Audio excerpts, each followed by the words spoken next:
Colts trying to get to 7-0 for the fourth time in 5 years, and they're going to have to do it against the San Francisco 49ers. Hey, how are you, folks? Jason Horowitz, NFL.com's Pat Kirwan. Glad to be with you here on the NFL Preview Show presented by Tyson Anytizers. And Pat, talk about this team trying to get to 7-0.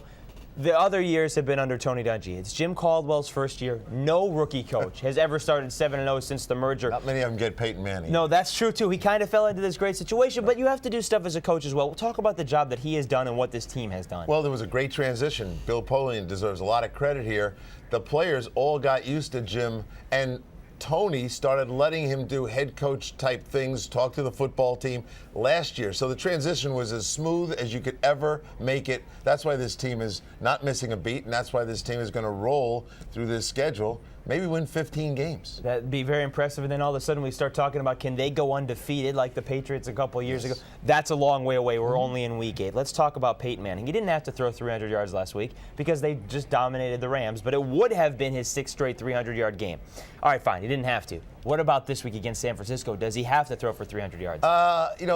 San Francisco's pretty good against the run, and so not that they're a running team in Indianapolis, but he's going to get more passing opportunities. Now, I'm not sure Takeo Spikes is going to play, and that'll affect the run defense.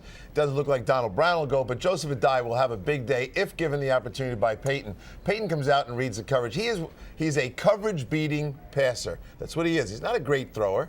You watch his ball, it wobbles. He's got some things, but he beats coverage. And then whenever you study him on tape, it's like, as you see the ball snapped and you watch the coverage, you know exactly where he's going, and he always goes to the right guy. I like how that we're looking for things to pick on about Peyton Manning. That's always interesting because everything else is just fantastic about the Colts quarterback. What about on the other side, Pat? Because now you've got Alex Smith, the former #1 overall pick, back in the fold. Back in the starting lineup. He led them to 21 second-half points last week at Houston after they were down 21-0. What are you expecting from him this week? Well, I'll tell you what they did when they brought him in, and the credit to Jimmy Ray, the offensive coordinator. He was an old-school guy, likes 21 personnel. That's a fullback and a running back. What did he do when he put Alex in the game for the second half? They went to 11 personnel.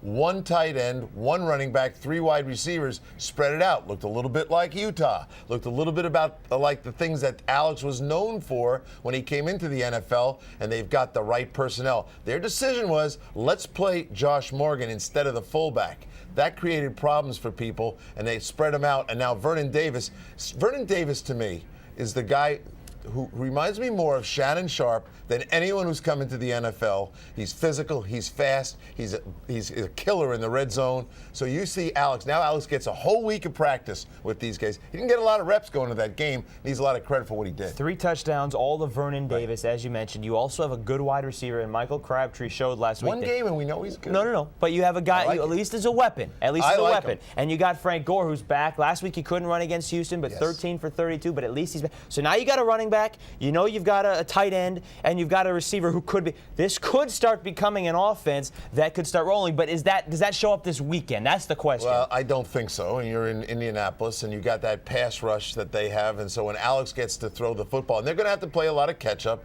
You got Mathis and Freeney to deal with. But when you talk about personnel, I think the Frank Gore running game is going to open up a lot more now. The more I watch how people configured themselves to Crabtree and everything else. Crabtree, by the way, what a great route he ran against cover 3.